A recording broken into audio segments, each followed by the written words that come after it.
Ji, welcome back again. So I'm here with you with lecture number 17. Okay beta, so I hope that you will be studying previous lectures. So last lecture में हमने काफ़ी चीज़ें cover की थी और ये जो lecture मैं स्टार्ट करने वाला हूँ वो मैं स्टार्ट करने वाला हूँ बेटा गोल्स ऑफ बिजनेस कम्युनिकेशन से। कहाँ से स्टार्ट करने वाला हूँ? गोल्स ऑफ बिजनेस कम्युनिकेशन से। So we are still at chapter number 2 and lecture number कौन सा है बेटा? 17। ठीक है जी, लेक्चर नंबर 17 में हम चले गए हैं। ओके जी, और जो हमारा टॉपिक है आज का वो पहला क्या है जी? सॉरी, पहला हमारा जो टॉपिक है वो क्या है? Goals of business communication. Goals of business communication जी। मकसद क्या है बिजनेस कम्युनिकेशन करने का? What's a purpose?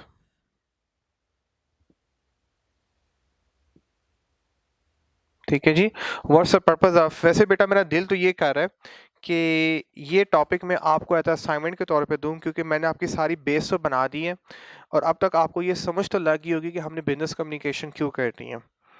देखिए ये चलें चलें लेट मी डिस्कस क्विकली। मैं ज़्यादा टाइम नहीं लगाऊंगा क्योंकि already we discuss so many time these goals, लेकिन यहाँ पे उसने सबको समराइज करके एक प्रॉपर टॉपिक बना दिया है, what's a goal of business communication. Okay जी, so effective communication at work. हम वर्क प्लेस पे जो कम्युनिकेशन करते हैं, काम पे जो कम्युनिकेशन करते हैं, is the exchange of information that individuals need to do their work, ताकि to do their work properly. हम वो कम्युनिकेशन क्यों करते हैं? ताकि एम्प्लॉइज अपना काम अच्छे तरीके से परफॉर्म कर सकें। ठीक है, हम ऑर्गेनाइजेशन में कम्युनिकेशन क्यों करते हैं? मैनेजर्स एम्प्लॉइज के साथ कम्युनिकेशन क्यों करते हैं? ताकि वो अपना काम अच्छे तरीके से परफॉर्म कर सके, उनकी अपनी ड्यूटीज़ अच्छे तरीके से परफॉर्म कर सकें। As we already establish, communication needs to be clear. हम ऑलरेडी पढ़ चुके हैं, information must be clear, relevant, reliable and timely.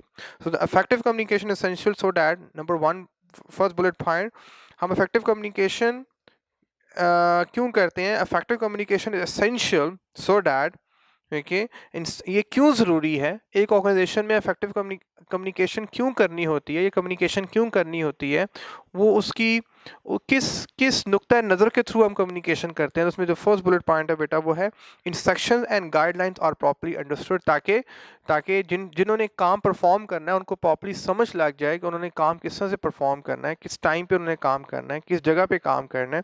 So they should know each and everything कि उस काम को कैसे उन्होंने प्रॉपर तरीके से परफॉर्म करना है। The second bullet point, individuals know what they are expected to do. जब उनसे प्रॉपर वे में कम्युनिकेट किया जाएगा तो फिर ही वो अपना काम अच्छे तरीके से परफॉर्म कर पाएंगे। सो पहला क्या है कि उनको प्रॉपर तरीके से इंस्ट्रक्शन तो दी जाए, प्रॉपर तरीके से गाइडलाइंस तो दी जाए। So once you have given in a proper way the instruction and guidelines, उसी के बाद ही एम्प्लॉइज अच्छे वे में कम्युनिकेशन कर पाएंगे।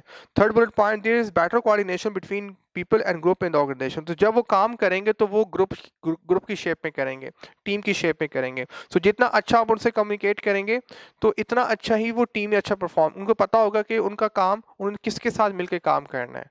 तो उनको पता होगा कि हम अकेले जो है ना यहाँ पे सर्वाइव नहीं कर सकते, we have to have a good team work. क्योंकि ऑर्गेनाइजेशन में कोई भी काम होता है वो अकेलेपन में नहीं हो सकता, it require a good coordination, you require a good, मतलब हर एक के साथ आपको अच्छे वे में, ओके, आपको अच्छे वे में आगे अपने आप को लेके चलना है। क्लियर हो गया बेटा? उसके बाद बेटा फोर्थ बुलेट पॉइंट है, managers are able to plan and control operation more. जब आप अच्छे तरीके से ग्रुप में काम कर रहे होंगे so manager will be in a position to control you. Okay, मतलब उनके लिए कंट्रोल करना तो मुश्किल नहीं होगा।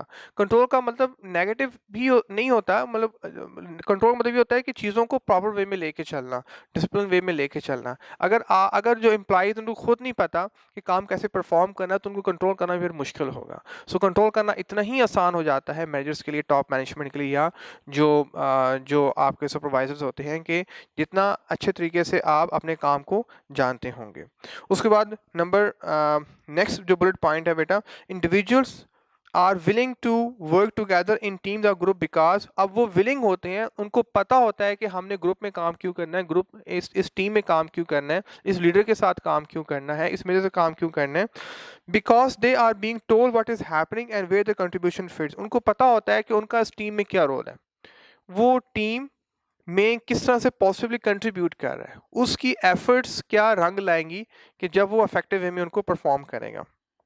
उसके बाद बेटा second class bullet point, secrecy, misunderstanding and mistrust are eliminated. जब इतनी ओपन कम्युनिकेशन होती है, जब जब सारी इंफॉर्मेशन आपको कंप्लीटली एक्सप्लेन कर दी जाती है, तो सीक्रेसी खत्म हो जाती है, क्योंकि जहाँ सीक्रेसी होती है वहाँ पे मतलब इन्फॉर्मेशन छुपाई जा रही होती है।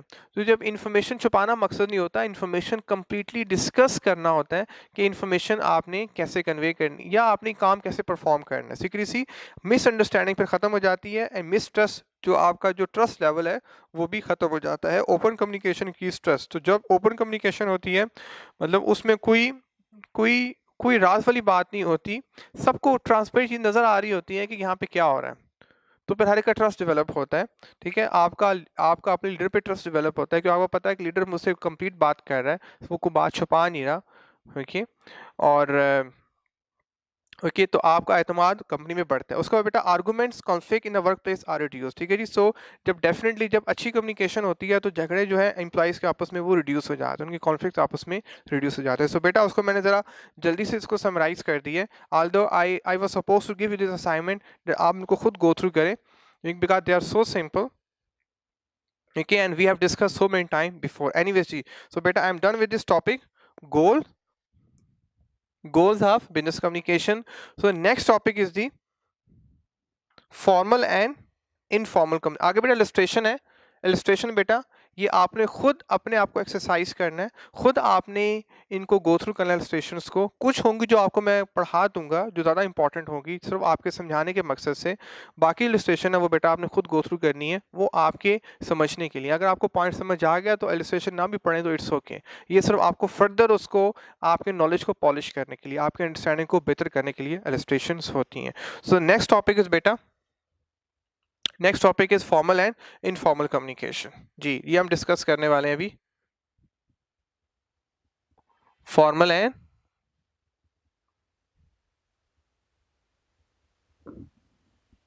Informal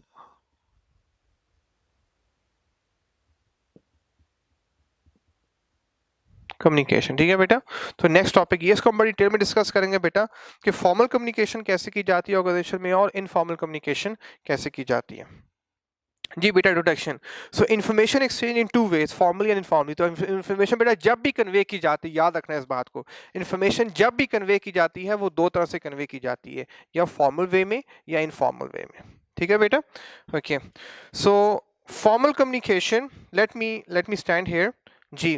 so the formal communication is pass through official channels established by the organisation. आपको पता ही है कि जो फॉर्मल कम्युनिकेशन होती है वो प्रॉपर चैनल्स के थ्रू होती है।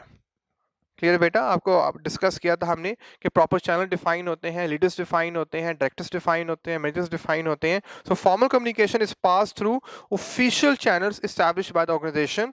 Examples of formal communication are reports, instruction by the managers to the subordinates such as organization chart, manuals and job descriptions। ठीक है जी, सो एग्जांपल बेटा इसमें दोबारा गो थ्रू करें। Example of formal communication are reports. अब जो reports होती हैं वो बड़ी सोच समझ के बनाई जाती हैं, एवं रिपोर्ट नहीं बना दी जाती। ये तो आपको पता है ना, जब भी कोई लिखना होता है, आपने कोई रिपोर्ट लिखनी है या कोई लेटर लिखना है या कोई सर्कुलर लिखना है, तो आप बड़े ध्यान से लिखते हो। कोई एप्लीकेशन लिखना है बड़े ध्यान से सोच समझ के लिखते हो। सो जिस चीज़ को आप सोच समझ के करते हो और उस पर आप सारे रूल्स एंड रेगुलेशन का ख्याल रखते हो, पंक्चुएशन का ख्याल रखते हो, ग्रामर का ख्याल रखते हो, so that is called the formal communication.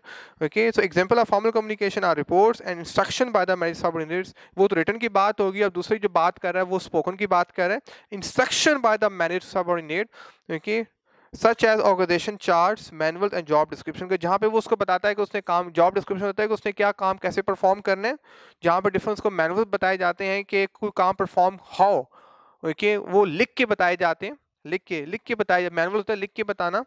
कि एन ऑर्गेनाइजेशन चार्ट का उनको सारी हायरार्की आपको बताया था, सारी हायरार्की बनाई जाती है, एक रिपोर्टिंग हायरार्की होती है, इंस्ट्रक्शन हायरार्की होती है। सो ये सारा किस में फॉल करता है, ये फॉर्मल कम्युनिकेशन में पहले पढ़ा था कि वो वर्टिकल में हमें इस टॉपिक को गो थ्रू किया था। Formal communication passes through the formal management structure and chain of command. बेटा वही बात की थी, chain of command, her chain of command, CEO नीचे कौन है, डायरेक्टर्स। ओके, तो सीईओ किसको कमांड कर रहे हैं, डायरेक्टर्स को, डायरेक्टर्स को कमांड कर रहे हैं मैनेजर्स को, मैनेजर्स को कमांड कर रहे हैं आगे नीचे सबऑर्डिनेट्स को। तो एक चेन ऑफ कमांड चल रही है, chain of command is there. तो ये बात कर रहे हैं कि formal communication passes through the formal management structure and a chain of command. Individual receive and give information because of their position organisation. ठीक है, अब इन्फॉर्मेशन जो लोग ऑर्गेनाइजेशन का जो इन्फॉर्मेशन भेज रहे हैं ये रिसीव कर रहे हैं क्योंकि उनकी वो जॉब डिस्क्रिप्शन है, क्योंकि उनकी वो ड्यूटी है, इसलिए वो ये काम कर रहे हैं। बेटा बात क्लियर हुई? क्योंकि सर मैं आपको ये आपको लेक्चर डिलीवर कर रहा हूँ, इट्स माय ड्यूटी। देखिए आप उसको रिसीव करो, it's your duty, it's your responsibility. तो जहाँ पे आप पे रिस्पॉन्सिबिलिटी एड ऑन कर दी जाती है, फिर आपकी उसमें इन्वॉल्वमेंट, आपकी अपनी लाइकनेस या डिसलाइकनेस नहीं चलती, बल्कि what you have to do so you have to do, if you have to deliver you have to deliver, if you have to receive you have to receive it. ठीक है जी। So informal communication, so I am done with the formal communication first paragraph. Now I move for the second paragraph, that is the informal communication. So informal communication is communication between individual and organisation that doesn't pass through official channel. आपको बताया था जो grapevine communication होती है, हमने chapter 1 में discuss किया था कि जिसके लिए कोई ऑफिशियल चैनल नहीं होता, इंसान मतलब एम्प्लॉइज खुद ही आपस में डिस्कस कर रहे होते हैं, जो उनकी चीज़ें अच्छी लग रही होती हैं वो आपस में उनको शेयर कर रहे होते हैं। I'm going to discuss later on. Instead, the information is passed by individual in general conversation, sometimes as gossip or rumor. Gossip होता है कि एक दूसरे gossiping करना, gossiping उर्दू में इसको बोलेंगे gossiping करना, मतलब एक दूसरे के पीछे बातें करना। ओके, जिस तरह से I give example on a positive way. अगर फीमेल्स डेफिनेटली ऑर्गेनाइजेशन में काम करती हैं तो दो तीन कुली जब इकट्ठी हो जाती हैं तो वो वो शॉपिंग की बात करना शुरू कर देंगी। ओके, वो आजकल क्या ट्रेंड चल रहा है उस पर बात करना, फैशन क्या चल रहा है उस पर बात करना शुरू कर देंगी। So this is sort of कि जो जिसके लिए कोई अथॉरिटी डिफाइन नहीं थी, आपका बस उससे कोई मतलब फ्रेंडशिप हुई, या उससे आपकी थोड़ी केमिस्ट्री मैच होगी, थोड़ी साइकोलॉजी आप उससे मैच होगी, थोड़ा आप उससे रिलैक्स हो गए, थोड़ा फ्रेंडली हो गए, वो आपसे फ्रेंडली हो गया तो आपने आप डिस्कशन करना शुरू कर दी। सो लड़के भी ऐसे ही होते हैं, मेल्स भी ऐसे ही होते हैं कि उनकी जिसके साथ थोड़ी फ्रैंकनेस हो जाती है, they start having the personal communication. तो यहाँ पे जो मोस्टली कम्युनिकेशन होती है बेटा वो पर्सनल कम्युनिकेशन होती है। यहाँ पे जो फॉर्मल कम्युनिकेशन होती है वहाँ पर्सनल कम्युनिकेशन नहीं होती, वहाँ पे मकसद के साथ सिर्फ बात होती है, लेकिन इनफॉर्मल कम्युनिकेशन में सिर्फ हम पर्सनल बातें कर रहे होते हैं। Sometime as gossip or rumor, often in informal communication passes as unofficial email between colleague, जहाँ पे colleague अपनी पर्सनल ईमेल्स कर रहे होते हैं जो अनऑफिशियल होती हैं, जो मैनेजमेंट के अंडर नहीं होती। This is called the grapevine communication that we discuss in chapter number 1 before. Okay जी, अब आगे वो इलस्ट्रेशन यहाँ पे दे रहा है, एग्जांपल दे रहा है। I will go through this example. AGEM company example है बेटा। So AGEM company dismisses its finance director on Monday. वो मंडे को अपने फाइनेंस डायरेक्टर को डिसमिस करते हैं। It makes a formal announcement to staff about dismissal on Friday of same week. Monday को उसको डिसमिस किया, उसको निकाल दिया, उसको फायर कर दिया, लेकिन जो इन्फॉर्म किया फॉर्मली वो फ्राइडे को किया। अब कितना गैप है, मंडे एंड फ्राइडे। Okay, पूरा वीक गुजर गया। However, most people had already heard about the dismissal because the news had been leaked and passed from person to person within the organization. ठीक है जी, लेकिन ये इन्फॉर्मेशन पहले ही लीक आउट हो गई थी और सबको ही पहले पता चल गया था कि this director has gone, is being fired और dismissed.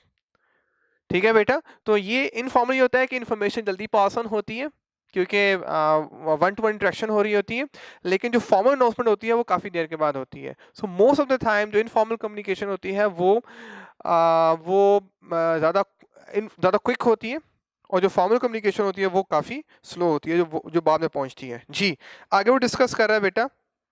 In this example, the informal communication system has operated more quickly than the formal communication. अब इस केस में जो informal communication है बेटा वो quickly move on किया उसने as compared to the formal communication. Ji, if it is accurate, it is therefore more efficient. Okay? अगर ये information accurate थी तो फिर तो बहुत ही efficient थी, बहुत ही अच्छी थी। अनफॉर्चुनेटली, लेकिन मोस्ट ऑफ द टाइम होता क्या है जी, informal communication can be inaccurate and potentially incredibly harmful. लेकिन मोस्ट ऑफ द टाइम लोग अपने पर्सनल इंटरेस्ट को फुलफिल करने के लिए ऐसे ही बातें छड़ देते हैं, ऐसे ही छड्डू होते हैं, या ऐसे ही वो किसी की लेग पुलिंग कर रहे होते हैं। मतलब मोस्ट ऑफ द टाइम इस ग्रेप वाइन को हम प्रोडक्टिव वे में यूज़ नहीं करते बल्कि नेगेटिव वे में इस्तेमाल करते हैं, सम टाइम प्रोडक्टिव वे में इस्तेमाल भी करते हैं। जिस तरह से आपको मैंने वहाँ बताया था, जैसे आर्मी वगैरह है इसको अच्छे वे में इस्तेमाल करती है, इंटेलिजेंस एजेंसी इसको अच्छे वे में इस्तेमाल करती हैं, जहाँ पे आपने डे टू डे मतलब देखना होता है कि जो, क्योंकि जब फॉर्मल कम्युनिकेशन में आप दिखलावे में आ जाते हो, लाइक आप आर्टिफिशियल हो जाते हो, लेकिन नेचुरली लोग कैसे आपस में कम्युनिकेट कर रहे हैं, नेचुरली लोग आपस में कैसे काम कर रहे हैं, बिहेव कर रहे हैं, तो वो इनफॉर्मल के थ्रू ही पता चलता है। Then comparison of, so I am done with this topic, introduction हो गया।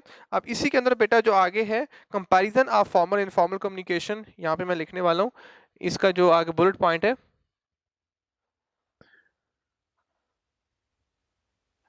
Comparison of formal and informal, ठीक है, कम्युनिकेशन। ठीक है, सो हम ये करने वाले हैं,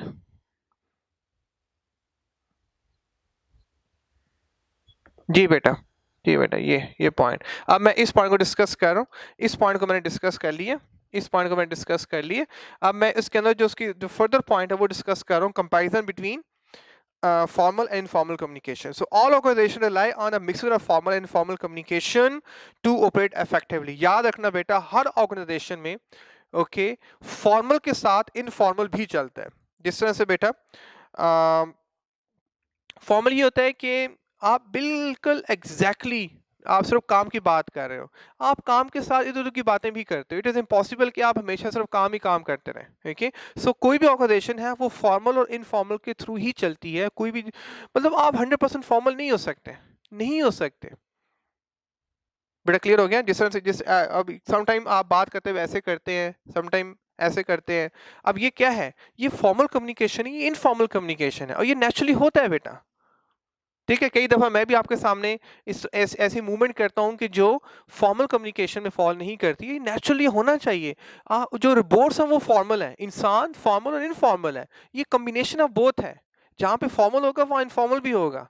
क्योंकि अब ये ना हो कि आप अगर इनफॉर्मल हो गए तो आप क्लास में बैठे हैं, तो आप मेरे लेक्चर ले रहे हैं, तो आप मतलब जब बच्चे होते हैं आपस में बैठे होते हैं तो वो फॉर्मल के साथ इनफॉर्मल भी होते हैं, एक दूसरे के साथ वो गपशप ही लगा रहे होते हैं, जब टीचर नहीं होते तो आपस में भी वो कुछ लगे हुए होते हैं, मतलब वो 100% आप टू द पॉइंट, जो फरिश्ते अल्लाह पाक ने बनाया वो 100% फॉर्मल है। अगर मैं इसको इस सेंस में लूँ, इंसान जो है ना वो 100% फॉर्मल नहीं रह सकता, उसको थोड़ी सी इनफॉर्मलिटी ज़िंदगी में रिक्वायर्ड होती है। Arguably formal pattern of communication are always supplement by the informal pattern. कहना चाह रहा है कि जहाँ भी फॉर्मल कम्युनिकेशन होगी, formal communication is always supplemented by the informal communication, के हमेशा जहाँ पे भी फॉर्मल कम्युनिकेशन होगी उसमें जब तक इनफॉर्मल का तड़का नहीं होगा आपको कम्युनिकेशन का मज़ा नहीं आएगा। जिस तरह से वो स्पीकर के जो बीच में जोक्स थोड़े से सुना देते हैं, वो स्पीकर जो बीच में हंसी मजाक की बात करे, वो टीचर के जो थोड़ा सा आप फ्रैंक हो जाते हैं, you like more that instructor, that teacher,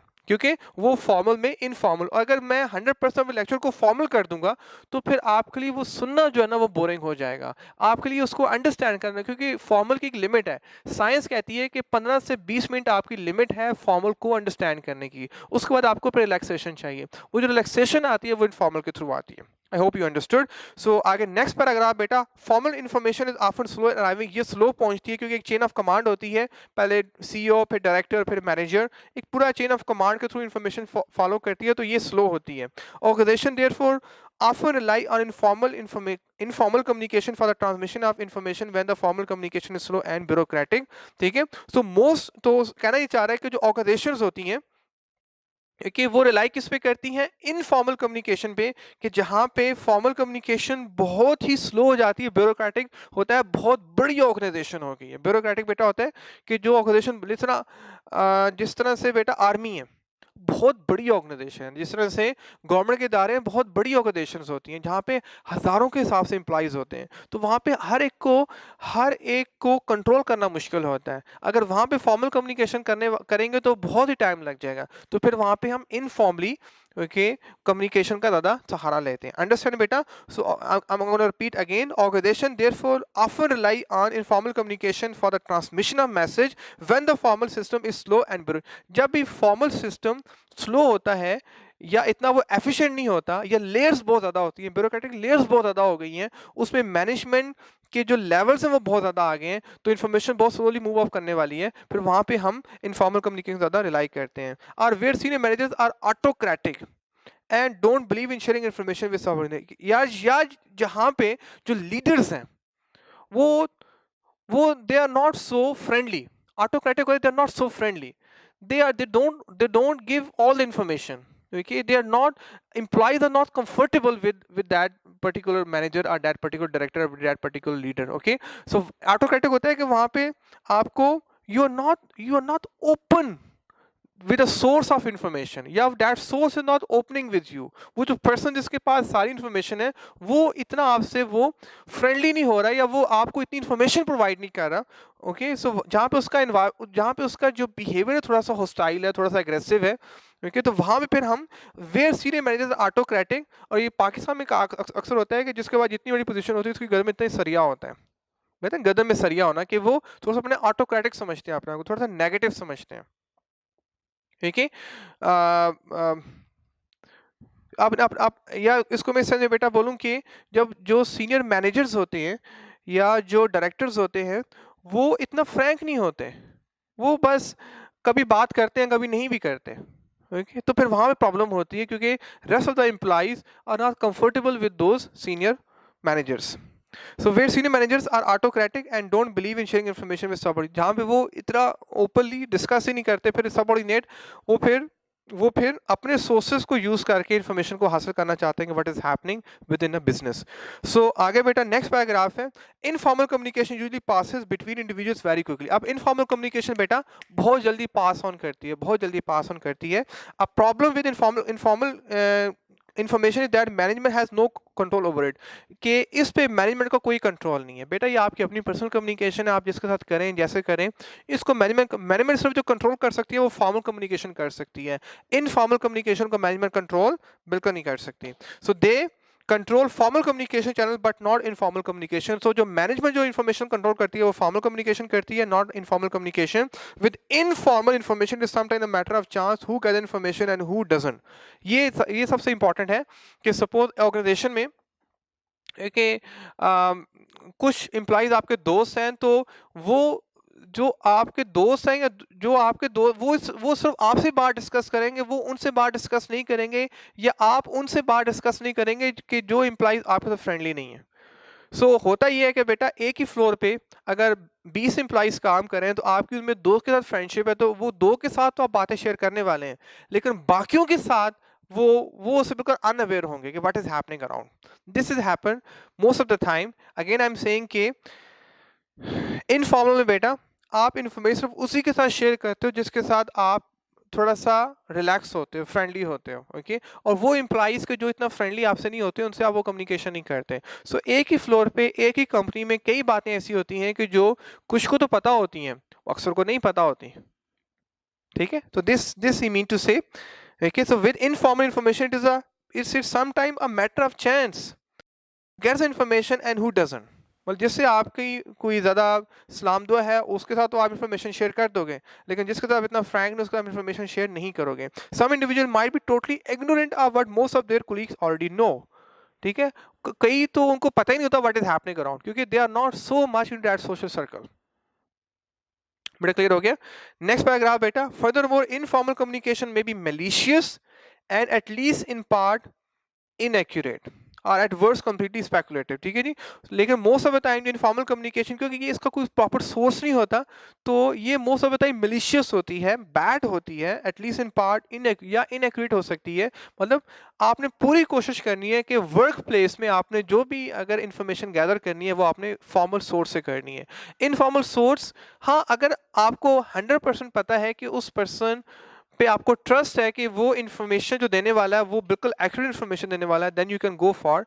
लेकिन मोस्ट ऑफ द टाइम ऐसा होता नहीं है बेटा, क्योंकि उसमें जो पर्सन इन्फॉर्मेशन डिलीवर कर रहा होता है उसके पर्सन इंटरेस्ट होते हैं. ओके, और वो इन्फॉर्मेशन उस तरह से कन्वे नहीं करता जो एक्चुअल इन्फॉर्मेशन होती है, उसमें वो अपनी बायसनेस ऐड कर देता है या अपना वो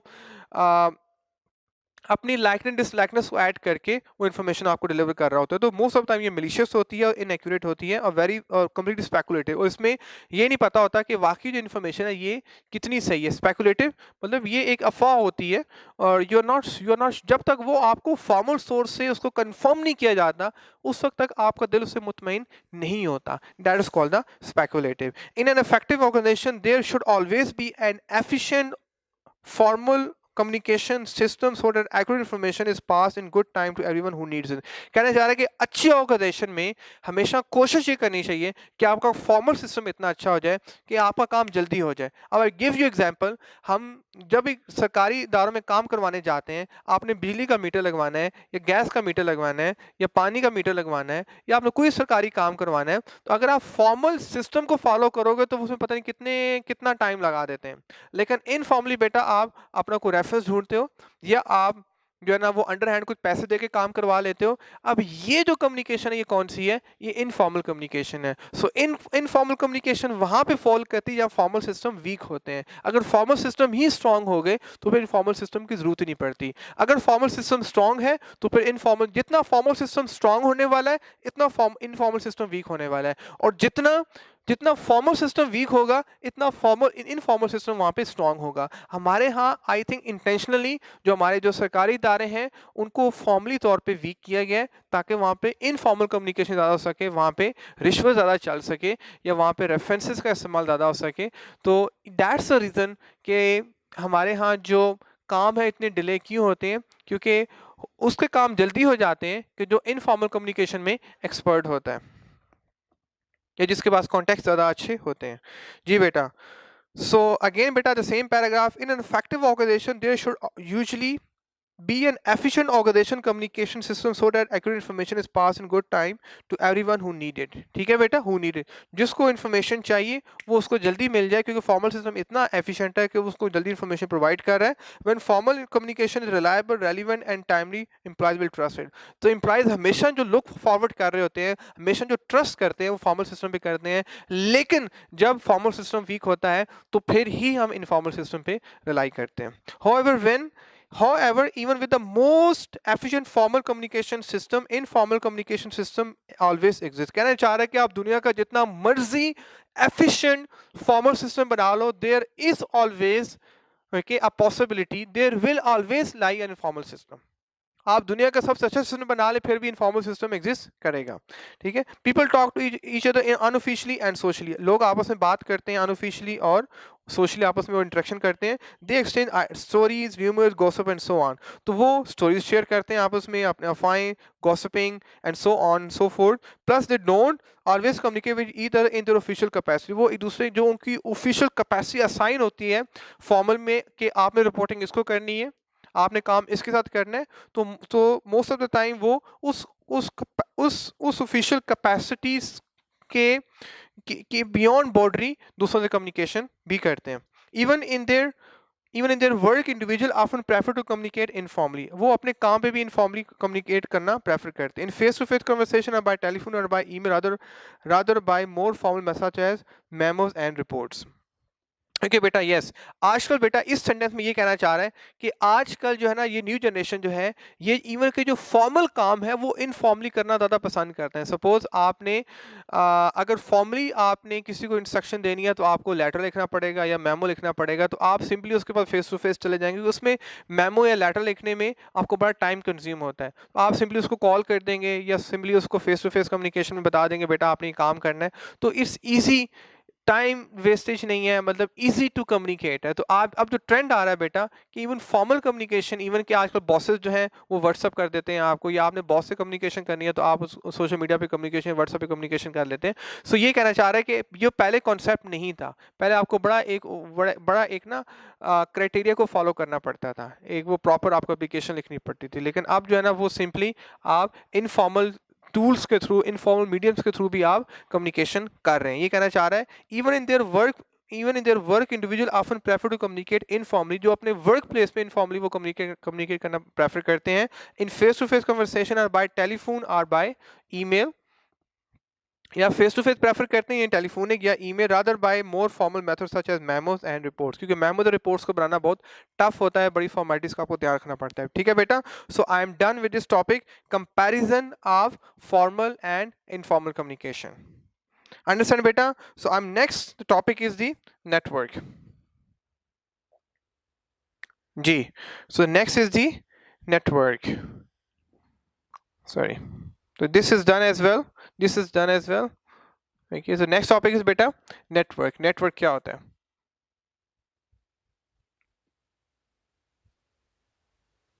नेटवर्क आपको पहले बताया था बेटा, नेटवर्क क्या होता है बताया था ना आपको, चैप्टर 1 में बताया था नेटवर्क क्या होता है जी। क्या होता है बेटा, द रिकॉल करो नेटवर्क क्या होता है।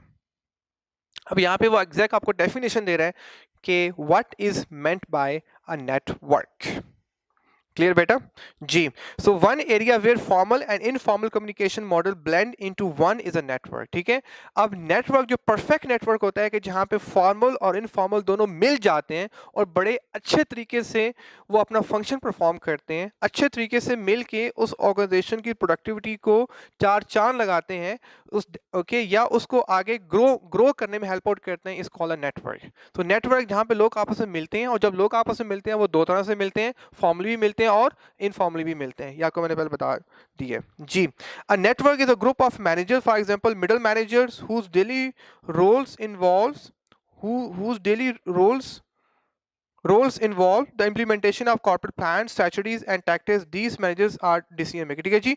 अब अगर मैनेजर्स की बात करें, अगर मैनेजर्स की बात करें तो उन्होंने उनका काम क्या होता है, इंस्ट्रक्शन देना, वर्टिकल में फॉलो करते हैं, आपको पता है डाउनवर्ड कम्युनिकेशन करते हैं, इंस्ट्रक्शन देते हैं, गाइडलाइंस देते हैं, पॉलिसीज देते हैं, स्ट्रेटजीज बनाते हैं। ठीक है जी। Okay, so control they are decision makers. ठीक है, सो ये जो इंस्ट्रक्शंस वो देते हैं, अब वो इंफॉर्मेशन जो शेयर कर सकते हैं वो दोनों तरह से कर सकते हैं। अब कहना ये चाह रहे हैं कि अब मैनेजर हैं, उन्हें इंस्ट्रक्शन देनी है, अब वो फॉर्मली भी दे सकते हैं और इनफॉर्मली भी दे सकते हैं। आगे बता रहा है कि फॉर्मली कैसे दे सकते हैं और इनफॉर्मली कैसे दे सकते हैं। Network typically exist to identify problems and share information and such as network typically exist to identify problems and share information and experience across an organization using both formal and informal communication। ठीक है जी। so again बेटा network typically exist to identify problems। तो जो network जो बनते हैं वो किसी प्रॉब्लम को सॉल्व करने के लिए बनते हैं। जैसे ये भी नेटवर्क राइज एक नेटवर्क बना है, यहाँ पे हम प्रॉब्लम को सॉल्व करने के लिए बैठे हुए हैं। देखिए हम ये आपका प्रॉब्लम सॉल्व हो रहा है, एएफसी का प्रॉब्लम सॉल्व हो रहा है, कैफ का प्रॉब्लम सॉल्व हो रहा है। सो प्रॉब्लम तब तक सॉल्व नहीं होगा जब तक अच्छा नेटवर्क नहीं होगा। ये बात क्लियर हुई? So we are here to solve your problem. और आपका प्रॉब्लम बेटा क्या है? वो एएफसी का प्रॉब्लम है। आपने बीसी पास करनी है, आपने क्यूएम को पास करना है, आपने आईटी को पास करना है। That's your problem, that's your challenge, and this network is helping you out through formal, through informal, through both ways it is helping you out to solve your challenge, to solve your problem। बेटा बात clear हुई? So network typically exist to identify problem and share information. फिर उस problem को solve करने के लिए we are suppose to share the information and experience. और अपना एक्सपीरियंस जो इन्फॉर्मेशन शेयरिंग होती है वो एक्सपीरियंस, जितना एक्सपीरियंस ज़्यादा होगा, जितना एक्सपीरियंस अच्छा होगा, इतनी इन्फॉर्मेशन अच्छी शेयरिंग होगी। Okay, across an organisation using both formal and informal communication network. Understand? ये दोनों का इस्तेमाल करके फॉर्मल का और इनफॉर्मल का आपको आपको मैसेजेस फॉरवर्ड किए जाते हैं। I hope you understood this concept as well, networker। Okay, so I am done with this 1.5। बेटा ये कौन सा था? ये 1.5 था। ठीक है, मैं यहाँ पे लिख देता हूँ। अब मैं 2 पे मूव कर रहा हूँ। बेटा कौन सा था? ये 1.5 था। ये 1.5 था। Now I move for the next topic। Next topic। ठीक है बेटा, so I'm done till here। This is also done। ठीक है, so अब next बेटा क्या है? Effective business messages। That's a new topic। I'm gonna write it somewhere here। Let me write it here। आपके लिए मैं यहाँ पे लिखता हूँ। ठीक है जी। So effective business messages। जी, अभी जो नया टॉपिक हमारा क्या है बेटा? Effective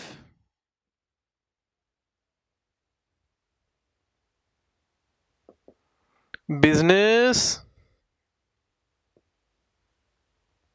messages। ठीक है बेटा, ये हमारा नया नया टॉपिक है। अब इसमें डिफरेंट सब टॉपिक्स आने वाले हैं। ठीक है, ऐसा न्यू टॉपिक। अब इसमें जो पहला है वो इंट्रोडक्शन टू बिजनेस मैसेज। तो वी आर एट 2.1 बेटा। 2.1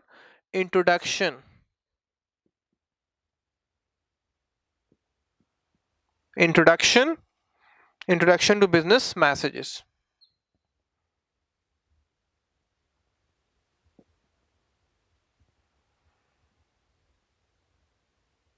ठीक है बेटा? ओके, सो हम अभी इस टॉपिक पे फॉलो करने वाले हैं राइट नो हियर. ठीक है बेटा? Are you with me? Okay, that's great जी. So introduction to business messages क्या होते हैं? हम किसको डिस्कस करने वाले हैं?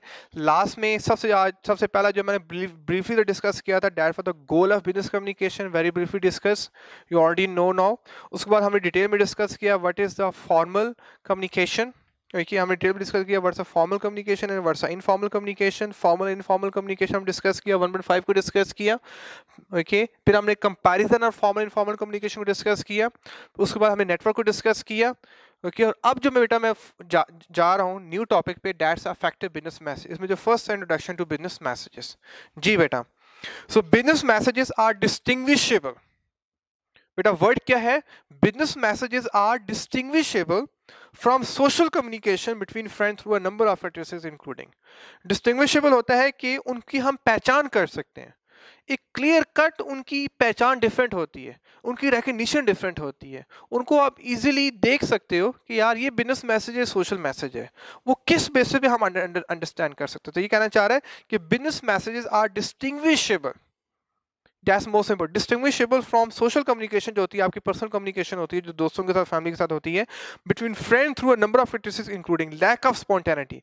बेटा पहला पॉइंट क्या है? Lack of spontaneity. जो बिजनेस मैसेजेस होते हैं वो हम सोच समझ के, डेलिब्रेट सोच समझ के करते हैं. जो सोशल मैसेजेस होते हैं, जो फैमिली के साथ मैसेजेस होते हैं, जो फ्रेंड के साथ मैसेजेस होते हैं, वो उसमें वो इतने सोच समझ के नहीं होते हैं, वो स्पॉन्टेनियस होते हैं. जो स्पॉन्टेनियस होते हैं, मतलब आप अपने दोस्त के पास गए, उस वक्त आपने बात, जो आप में ज़हन में आ रहा है, आपने बात करना शुरू कर दी. Whatever coming in your brain, you are just talking. क्योंकि जो आपको ख्याल आ रहा, बात किए जा रहे हैं, दैट्स कॉल्ड स्पॉन्टेनिटी. अब लैक ऑफ स्पॉन्टेनिटी बेटा ये होता है कि आप जो बात कर रहे हो, वो आप जो आपके जहन में बात आ रही है, आप फौरन बात नहीं कर रहे हो. उसको पहले थोड़ा सा आप समझ रहे हो, उसको थोड़ा टाइम दे रहे हो, उसका पहले एनालिसिस कर रहे हो. मुझे बात करनी भी है कि नहीं करनी? अगर बात करनी है, मुझे किस तरह से करनी है? मुझे अपना कंटेंट कैसा रखना है? मुझे अपना लहजा कैसा रखना है? मुझे बॉडी लैंग्वेज कैसे रखनी है? तो ये कहना चाह रहा है लैक ऑफ स्पॉन्टेनिटी. मतलब जो बिजनेस मैसेजेस होते हैं उनमें लैक ऑफ स्पॉन्टेनिटी होती है. वो हम फौरन ही बात नहीं कर देते, बल्कि थोड़ा सोच समझ के बात करते हैं. और उसका जो एक्चुअल वर्ड है, उसको डेलिब्रेशन, के जहाँ पे हम कॉन्शियस होते हैं, जहाँ पे हम एफर्ट लगाते हैं, या पहले उसको अंडरस्टैंड करते हैं कि what we are about to say, what we are about to write. Then impersonality. जो बिजनेस मैसेज होते हैं वो सारों के लिए सेम है. अब सपोज मेरे लेक्चर जो है ना, ये 500 स्टूडेंट्स ले रहे हैं. अब 500 स्टूडेंट्स के लिए मेरा मैसेज सेम है. जिस तरह से आप मैं बात करूं, अगर सिग्नल है, अब उस चौक पे, उस सिग्नल पे जो भी गाड़ी खड़ी है, सबके लिए वो रेड बत्ती है. जो ग्रीन सिग्नल है वो ग्रीन, सबके लिए ग्रीन है. इस तरह ये लेक्चर सारों के लिए सेम है. यहाँ कोई डिफरेंशिएशन नहीं है, मेल के लिए डिफरेंट है, फीमेल के लिए डिफरेंट है.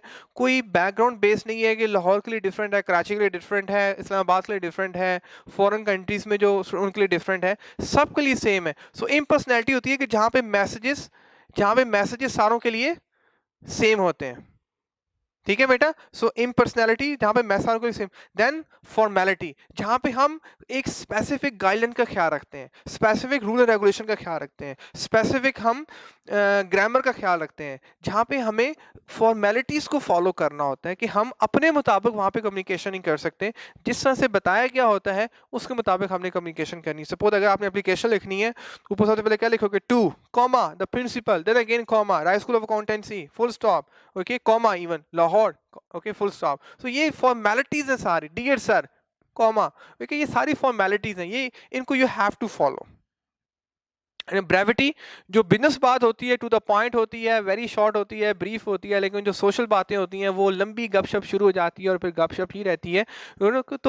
तो जो सोशल कम्युनिकेशन होती है वहाँ पे हम बड़ा खुला डुला होकर बात कर रहे होते हैं. लेकिन जो बिजनेस कम्युनिकेशन होती है वो ब्रेविटी होती है, बड़ी शॉर्ट होती है, बड़ी ब्रीफ होती है. I hope you understood.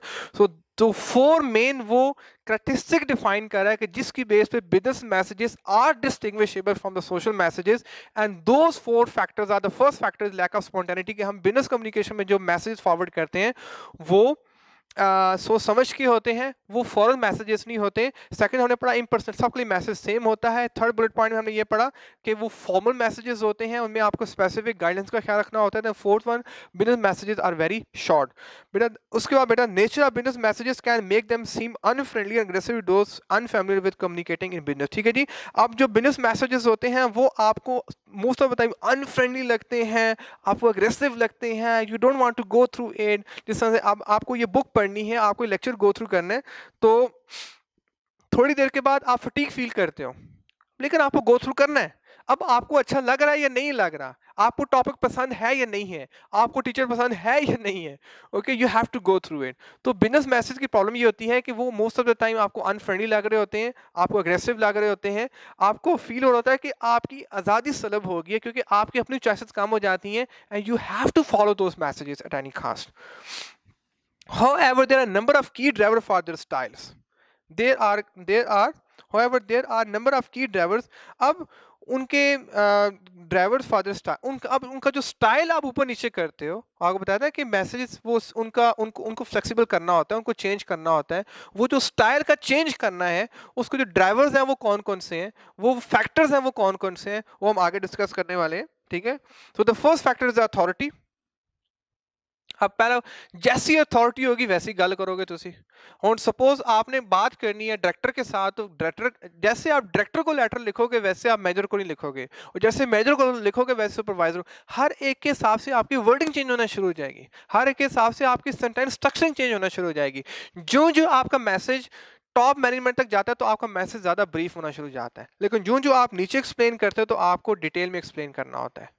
ये बात बेटा याद रखना। सो अथॉरिटी, बेटा पहला पॉइंट क्या है, authority. The formal tone demonstrate respect of senior supervisors superiors and acknowledges the reporting hierarchy with an organisation. ठीक है जी, तो ये कहना चाह रहा है कि जो जो अथॉरिटी ज्यादा होगी आपकी टोन भी सीरियस होना शुरू हो जाएगी, आपका बिहेवियर भी सीरियस होना शुरू हो जाएगा, आपके वर्ड भी सीरियस होना शुरू हो जाएंगे, आपकी सारी कम्युनिकेशन ही ऑल टुगेदर चेंज हो जाती है। वही मैसेज अगर आपने अपनी लोअर मैनेजमेंट को फॉरवर्ड करना है तो आप हॉस्टाइल हो जाएंगे, आप एग्रेसिव हो जाएंगे, आप गुस्से में बात करेंगे, ठीक है। लेकिन अगर आपने वही मैसेज कन्वे करना है टॉप मैनेजमेंट को, बिजनेस मैसेज वही तो आप बड़े पोलाइट होंगे, आप बड़े, आपकी टोन चेंज हो जाएगी, बड़ा आप सीरियस टोन में आ जाएंगे। तो ये तो first point he saying about authority, authority के मुताबिक आपका बिजनेस मैसेज डिफाइन होता है। Second point is objectivity.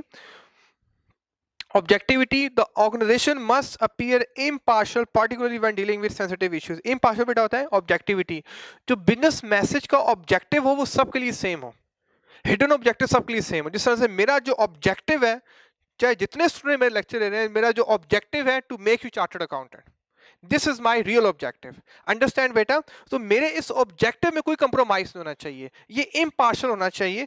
Okay, ये नहीं है कि मैं कुछ के लिए कुछ और ऑब्जेक्टिव रख रहा हूँ, कुछ और ऑब्जेक्टिव रख। For every student my objective is same. बेटा गल क्लियर हुई? Okay, whether he is from Sindh, whether he's from Islamabad, whether he's from Jhelum, whether he's from Lahore, for all students my objective is same. बेटा गल clear हो गई? तो ये कहना चाह रहा है ऑब्जेक्टिविटी, ओके। और particularly when dealing with sensitive issues, अब सेंसिटिव इश्यूज में उनको ये फील ना कराओ कि यार ये उन पे बात टॉन्ट की जा रही है या उन्हीं को हिट किया जा रहा है, मतलब उनको फील कराओ कि ये मैसेज सारों के लिए सेम है, ओके। मतलब मैसेज को पर्टिकुलर ग्रुप को हिट ना कर रहा हूँ, को पर्टिकुलर जात को हिट ना कर रहा हूँ, पर्टिकुलर जेंडर को हिट ना कर रहा हूँ, वो मैसेज सबके लिए सेम, उस ऑर्गेनाइजेशन में सबको फील हो कि यार ये सबके साथ ऐसे ही है, क्योंकि ये सिर्फ हमारे साथ ऐसा नहीं है, कोई इंस्ट्रक्शन है तो वो सबके लिए है, सिर्फ आपके लिए वो ऐसा नहीं है जी। सो रेगुलेशंस बेटा, उसके बाद regulations, organisation often need to formally word and careful plan communicating to avoid misunderstanding as they are constrained by legal and regulatory requirements such as when contracting with suppliers or employees। ठीक है जी।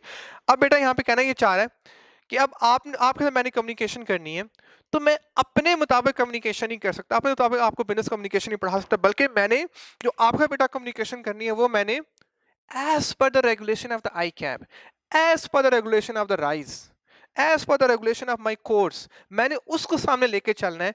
Okay okay, तो आपने जब भी कोई email करनी होती है, आपने जब भी कोई लेटर लिखना होता है, आपने जब भी कोई रिपोर्ट लिखनी होती है, तो आपने उसके जो रूल्स एंड रेगुलेशन है उसको लेके चलना होता है। आपकी जो सोशल कम्युनिकेशन होती है, जो पर्सनल कम्युनिकेशन होती है, जो फैमिली कम्युनिकेशन होती है, जो फ्रेंड्स की कम्युनिकेशन होती है, वहां पे तो बेटा आप अपनी पर्सनल चीजें, अपने पर्सनल जो आपने रूल डिफाइन किए वो आप अप्लाई कर सकते हो। लेकिन जब आप बिजनेस कम्युनिकेशन करते हो तो आपकी पर्सनल इन्वॉल्वमेंट खत्म हो जाती है। वहां पे आपको rules and regulation defined by the authority वो आपको फॉलो करने होते हैं। तो यहाँ पे ये कहना चाह रहा है कि again, organization often need to formally word and carefully plan communicating to avoid misunderstanding। अगर मैं आपको ICAP को मुताबिक नहीं पढ़ाऊंगा तो आप मिसअंडरस्टैंड कर जाओगे, क्योंकि अल्टीमेटली आपका पर्पस क्या, आपका ऑब्जेक्टिव क्या है, मेरा ऑब्जेक्टिव क्या है कि you pass the ICAP paper, that's my real objective. ठीक है, as they are constant by the legal and regulatory, क्योंकि हम कॉन्स्टेंट हैं, आप कॉन्स्टेंट हैं।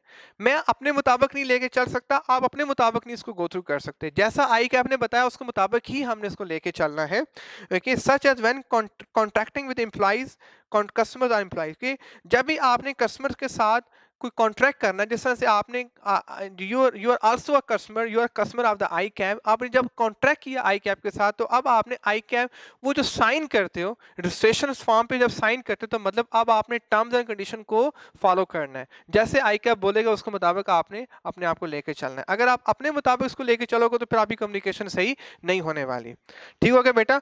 उसके बाद बेटा है इफेक्टिवनेस, के जिस मकसद के लिए वो कम्युनिकेशन कर रहे हो, जिस मकसद के लिए बिजनेस कम्युनिकेशन कर रहे हो, वो मकसद फुलफिल होना चाहिए। सो business messages are more likely to convey the message effectively when targeted, जब आप टू द टारगेट, जब सही ऑडियंस के साथ आप मैसेज, जिस तरह से मैंने जो आप मैसेज करना है वो टारगेट ऑडियंस क्या है, वो आप लोग हो। अब ये मैसेज अगर मैं मेडिकल के स्टूडेंट के साथ करूंगा या इंजीनियरिंग स्टूडेंट के साथ करूंगा तो बात बिल्कुल नहीं बनने वाली। सो आप जितने टारगेट ऑडियंस के साथ बात करने वाले हो, इतना ही मैसेज आपका इफेक्टिव होने वाला है, इतना ही वो मैसेज वो सूदमंद साबित होगा। ओके, एंड ब्रीफ और to the point. I have to discuss with you, I have to move next topic.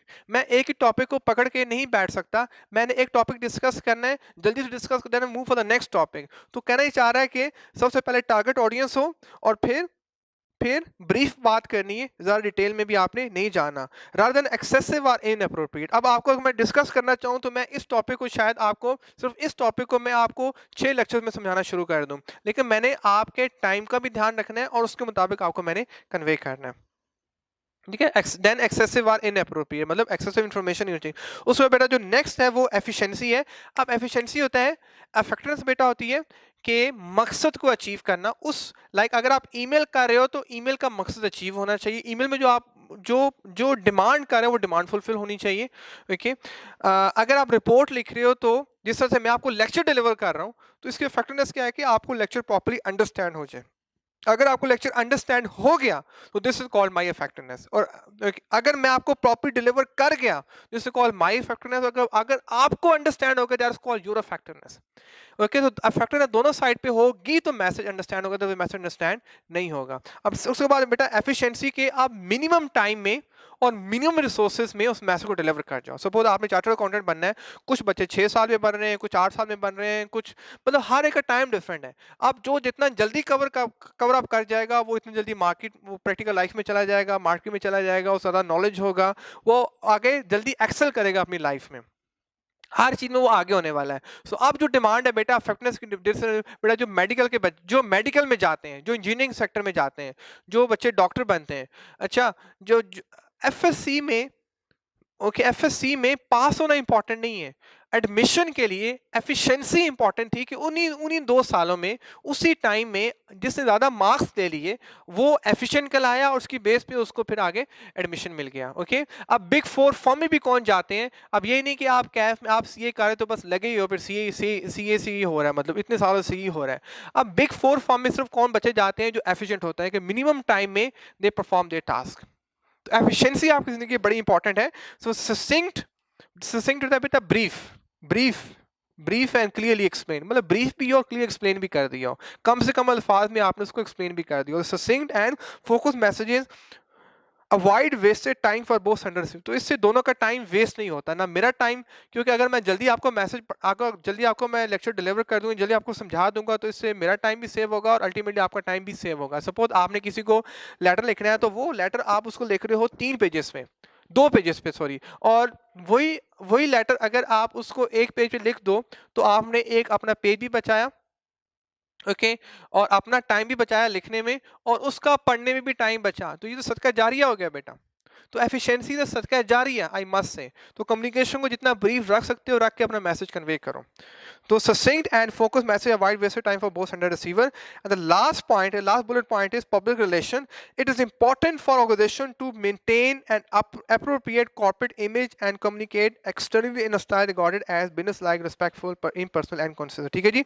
और जब आप अच्छी कम्युनिकेशन करते हैं, अगर मैं आपसे अच्छी कम्युनिकेशन करने वाला हूं, तो डेफिनेटली एक अच्छा इमेज क्रिएट होगा, ना सिर्फ मेरा क्रिएट होगा बल्कि राइस को क्रिएट होगा। तो जब कोई अच्छी कम्युनिकेशन आपसे करता है, तो एक अच्छा रिलेशन डेवलप होता है। और पब्लिक रिलेशनशिप ये होता है कि जनरल लोग आपके बारे में एक अच्छा व्यू रखते हैं, एक आपके बारे में एक अच्छी परसेप्शन रखते हैं, आपका पर्सपेक्टिव एक अच्छा डेवलप हो जाता है उस चीज़ के बारे में, उस पर्सन के बारे में। So it is important for organisation to maintain an appropriate corporate image. वो तभी डेवलप होगा कॉर्पोरेट इमेज जो है, कंपनी का इमेज जो है, जब अच्छी कम्युनिकेशन होगी। And communicate externally in a style, internally जैसे मर्जी करो, नो प्रॉब्लम, आपस की बात है, लेकिन जब एक्सटर्नली कम्युनिकेशन करनी है, तो क्योंकि अब एक्सटर्नली सारी पब्लिक बैठी हुई है, एक्सटर्नली कम्युनिकेशन करें, you have to be extremely careful. घर के अंदर कम्युनिकेशन जैसे मर्जी करो, पर वंस अगर आपने घर से बाहर कम्युनिकेशन करनी, you have to be extremely careful कि आप कैसे कम्युनिकेशन करने वाले हो। यहाँ पे ये बात करेंगे, communicate externally in a style regarded as businesslike, as businesslike. देखिए, अब जब एक्सटर्नली आपने बात करी, तो आपने बिल्कुल प्रोफेशनल होकर बात करी, ना कि आपने वहाँ पे इनफॉर्मल हो जाना है, आपने फ्रेंडली हो जाना है, क्योंकि अब आप कंपनी को रिप्रेजेंट कर रहे हो। मैं अभी राइस को रिप्रेजेंट कर रहा हूँ, मैं आई कैप को रिप्रेजेंट कर रहा हूँ, so I have to be extremely careful. My personality should be business like, my tone should be business like, okay, my gesture should be business like, my word should be business like, respectful, I have to give you respect, I have to respect my audience, impersonal, सबके लिए message same होना चाहिए, and consistent. और मेरी जो performance है वो हर lecture में या वो कंसिस्टेंट होनी चाहिए। मतलब आप ये नहीं है कि एक दिन आप बड़े इनफॉर्मल हो गए, नेक्स्ट बड़े फॉर्मल हो गए, मतलब ये ऐसा नहीं चलेगा। ओके, एक्सटर्नली आपका इमेज लोग तभी आपको सीरियस लेंगे कि आप कंसिस्टेंटली अपना ऐसा बिहेवियर शो करेंगे। Okay, so I am done with this part. Okay, so introduction में बेटा बिजनेस में इसमें मैं इसको गो थ्रू कर चुका हूँ, इंट्रोडक्शन ये सारे मैंने पॉइंट कवर अप कर दिए हैं। ठीक हो गया बेटा? So I am done, I hope you understood. Okay, so आज हमने 3 पॉइंट्स को कवर किया बेटा। सबसे पहले गोल्स ऑफ बिजनेस कम्युनिकेशन, ये आपके बेटा असाइनमेंट है, इसको डिटेल में आपने खुद गो थ्रू करना है। आल्दो मैंने आपको समझा दिया है, लेकिन आपको खुद अंडरस्टैंड करना है। जब तक आपको गोल का नहीं, आपको पता तो हो बेटा कि आप इस बुक को क्यों पढ़ रहे हो, आपकी मंजिल क्या है, आपकी डेस्टिनेशन क्या है, आपने पहुंचना किधर है। तो ये पॉइंट्स आपको ये बताने वाले हैं कि आप इस कोर्स को क्यों गो थ्रू कर रहे हो, आप बिजनेस कम्युनिकेशन करते क्यों हो, आप बिजनेस लेटर्स लिखते क्यों, आप बिजनेस रिपोर्ट्स लिखते क्यों। ओके, तो आपको गोल वाज़ेह होने चाहिए। प्लीज़ ये आप इनको ज़हन नशीन कर लो, लेकिन इनको बार बार गो थ्रू करो कि हम पढ़ क्यों रहे हैं। रट्टा नहीं लगाना, रट्टे वाला कोई सीन नहीं है यहाँ पे, कॉन्सेप्ट बेस सारा है। जितना कॉन्सेप्ट क्लियर होगा, रट्टा बेटा इसमें नहीं चलता। जितने कॉन्सेप्ट्स क्लियर होंगे, इतने अच्छे तरीके से आप एमसीक्यूज सॉल्व कर सकोगे। ठीक है, तो हमने सबसे पहले गोल को डिस्कस किया, मंजिल को डिस्कस किया, डेस्टिनेशन को डिस्कस किया, पहुंचना किधर है। इस बुक को खत्म करने के बाद आप में क्या चीज़ डेवलप होने वाली है, वो हम यहाँ पे गो थ्रू किए। उसके बाद फॉर्मल एंड इनफॉर्मल कम्युनिकेशन हमने डिटेल में डिस्कस किया है कि फॉर्मल कम्युनिकेशन क्या होती है और इनफॉर्मल कम्युनिकेशन क्या होती है। और हर ऑर्गेनाइजेशन में जहाँ फॉर्मल कम्युनिकेशन होती है, वहाँ इनफॉर्मल कम्युनिकेशन भी होती है। और mixture of both, mixture of formal and informal communication is called the network that we study later on. Like हमने उसके बाद बेटा ये पढ़ा, यस, उसके बाद पहले हमने ये पढ़ा comparison of formal informal communication. अब मैंने दोनों आपको कंपैरिजन करके बता दिया कि फॉर्मल कम्युनिकेशन में कौन कौन सी क्वालिटीज होती हैं और इनफॉर्मल कम्युनिकेशन में कौन कौन सी क्वालिटीज या कैरेक्टरिस्टिक्स होते हैं। उसको बेटा मैं डिस्कस किया नेटवर्क। नेटवर्क क्या होता है जी? एमलगमेशन और कम्बिनेशन और accumulation of formal and informal network, जहाँ पे दोनों नेटवर्क मिलके अच्छे तरीके से उस ऑर्गेनाइजेशन को चला रहे होते हैं, दैट्स कॉल्ड दी नेटवर्क। और नेटवर्क सिर्फ एक ही बेस पे नहीं होता, सिर्फ फॉर्मल या सिर्फ फॉर्मल की बेस पे नेटवर्क नहीं हो सकता। Formal plus informal makes a perfect network, ये बात बेटा याद रखना। ओके, उसका बेटा हमने इस टॉपिक से हम निकल के हम न्यू टॉपिक पर आ गए, और the new topic was the business messages, effective business messages. हम कैसे, अब ये न्यू सीरीज शुरू हो गई है और ये काफ़ी लेंथी सीरीज है। अब इंशाल्लाह इसको मैं नेक्स्ट लेक्चर में फिर कवर करने वाला हूँ कि जो बाकी पॉइंट्स आज हमें सिर्फ अफेक्टिव बिजनेस मैसेजेस को पहले मैंने ये बताया कि डिस्टिंग्विश कैसे कर सकते हैं from the social messages, from the personal messages, from the family message हम कैसे डिस्टिंग्विश कर सकते हैं, डिस्टिंग्विशेबल कौन से, वो 4 फैक्टर्स आपको डिस्कस किए मैंने, या 4 फैक्टर डिस्कस किए हैं, लैक ऑफ स्पॉन्टेनिटी डिस्कस किया, उसके बाद फिर इम्पर्सनैलिटी डिस्कस किया, फिर फॉर्मेलिटी डिस्कस की, फिर ब्रेविटी डिस्कस की है। तो उसके बाद मैंने आपको डिफरेंट पॉइंट्स बताए हैं कि किन पॉइंट्स की बेस पे उसके स्टाइल चेंज होते रहते हैं। ठीक है, और सबसे पहले आपको मैंने अथॉरिटी बताया, जैसी अथॉरिटी होगी उसके मुताबिक आपका स्टाइल चेंज होने वाला है। फिर आपको मैंने ऑब्जेक्टिविटी बताया कि ऑब्जेक्टिविटी सबके लिए मैसेज जो है ना वो ऑब्जेक्टिव होना चाहिए, इम्पार्शियल सेम होना चाहिए। फिर आपको रेगुलेशन को बताया कि जब तक रूल्स एंड रेगुलेशन डिफाइन नहीं होंगे हम कंफ्यूज होंगे। Rules and regulation mean discipline होना चाहिए, आपको पता हो कोई एक तरतीब होनी चाहिए, एक सर्कल होना चाहिए कि आपको पता हो कि इस सर्कल में रह के आपने इस कम्युनिकेशन करना है, जी आप इस सर्कल से बाहर निकलेंगे तो कम्युनिकेशन इफेक्टिव नहीं होगी। ठीक है जी। उसके बाद हमने ये डिस्कस किया इफेक्टिवनेस के मैसेज का मकसद पूरा होना चाहिए। आप जो भी मैसेज करने वाले हो, आप ईमेल के थ्रू मैसेज करने वाले हो, रिपोर्ट के थ्रू करने वाले हो, आप सर्कुलर के थ्रू करने वाले हो, आप कोई सोशल मीडिया का इस्तेमाल कर रहे हो, या आप कॉल कर रहे हो, फेस टू फेस कर रहे हो, व्हाट्सएवर, तो वो जिस मकसद के तहत कर रहे हो, जो आपका गोल है वो अचीव होना चाहिए। That's called effectiveness. फिर हमने एफिशिएंसी बढ़ा के मिनिमम टाइम में वो मैसेज भी डिलीवर हो जाए और आपका काम भी हो जाए। ओके, अब ये नहीं है कि आप उस मैसेज को अंडरस्टैंडिंग कराने में आप बस आप अगर मैसेज वो एक पेज पे अंडरस्टैंड कराया जा सकता है तो आप जनाब उस पे 6 पेजेस लिख रहे हो, नहीं, that is called the inefficiency. अब शायद उसको बात समझ में तो आ जाए, ठीक है, लेकिन अब जो दुनिया में जो डिमांड है वो एफिशिएंसी की है कि लोगों के पास इतना टाइम नहीं है। मिनिमम टाइम में मिनिमम टाइम में आप अपना काम करो और प्रैक्टिकल लाइफ में जाओ। ठीक है, या मिनिमम टाइम में आपने जो भी मैसेज डिलीवर करना है आप मिनिमम वर्ड्स में मैसेज डिलीवर करके अपना अपना मकसद अचीव करो। उसके बाद बेटा हमने ये पढ़ा पब्लिक रिलेशनशिप। देखिए जितना, और पब्लिक रिलेशन बेटा एक्सटर्नल कम्युनिकेशन होती है। जब भी आप पब्लिक से बात करते हो, जब भी आप एक्सटर्नली बात करते हो, तो you have to be extremely careful. Internal आपने बात करनी है तो जैसे मर्जी करो, थोड़ा बहुत ऊपर नीचे आप जब इंटरनली बात करें तो हम ज़्यादा इनफॉर्मल टच लेके आते हैं, लेकिन जब एक्सटर्नली बात करते हैं तो हम फॉर्मल टच लेके आते हैं। I give example of your home. जब आप घर के अंदर बात करते हो तो आप इनफॉर्मल टच लेके आते हो, आप रिलैक्स होकर बात करते हो फैमिली मेंबर से। But once you are outside of your home, so you, क्योंकि अब आपका इमेज डेवलप हो रहा है, if you do something wrong outside तो सबसे पहले हिट करेंगे पेरेंट्स को कि ये पेरेंट्स तरबियत कैसी की। ऐसा होता है ना सम टाइम, क्योंकि अगर आप अच्छा काम करोगे तो वो पब्लिक रिलेशन, पब्लिक इमेज अच्छा डेवलप होगा कि यार बहुत अच्छी तरबियत हुई है, कितने अच्छे पेरेंट्स हैं इसके, फैमिली कितनी अच्छी है, फैमिली बैकग्राउंड कितना अच्छा है। तो ये कहना चाह रहा है कि जब आप एक्सटर्नली बैड बिहेव करते हो या अच्छा बिहेव करते हो, उसका डायरेक्टली इम्पैक्ट होता है, वो जो डायरेक्टली इम्पैक्ट होता है वो आप जिससे आप एसोसिएटेड होते हो। अगर मैं बिजनेस की बात करूँ तो डायरेक्टली हिट करोगे। अगर आपको सही लेक्चर नहीं मिल रहे तो आपने हिट करना है राइस को, क्योंकि अगर आपको और अगर आपको अच्छे लेक्चर मिल रहे हैं तो आपने कहना राइस इज गुड। क्योंकि अगर आपको अच्छे लेक्चर नहीं मिले तो आप पर्सन को बाद में हिट करते हो, पहले आप ऑर्गेनाइजेशन को हिट करते हो। Understand beta? Okay, so I hope you understood till here. Okay, and inshallah next lecture we're gonna start planning a business message. Okay बेटा, पढ़ो, दिल लगा के पढ़ो। Okay, डंडी ना मारो। Understand? Okay, डंडी मारोगे तो फिर आई कैप आपको डंडी मार देगा, और जब आपको डंडी मारेगा तो फिर आपको दोबारा अटेम्प्ट आने वाली है। ठीक है जी, अल्लाह ना करे। सो आपको डेली का टास्क डेली परफॉर्म करना होगा, तो तभी आपके एमसीक्यू सॉल्व होने वाले हैं। जो आपके एमसीक्यू डिफाइन कर रहा हूँ बड़े वो कंसेप्चुअल बेस्ड है, और वो तभी आप सॉल्व कर पाओगे कि जब आप उसको कॉन्सेप्ट में जाके अंडरस्टैंड करोगे। अगर आप रट्टा लगा लोगे तो फिर आप एमसीक्यूज भी सॉल्व नहीं कर पाओगे, क्योंकि जितने भी एमसीक्यूज वो मैंने आई कैप के पैटर्न पे डिफाइन किए हुए, जैसा आई कैप पूछता है वैसे ही मैं आपके एमसीक्यूज भी डिफाइन कर रहा हूँ। So thank you very much, gonna see you in the next lecture. Take care, अल्लाह हाफिज़।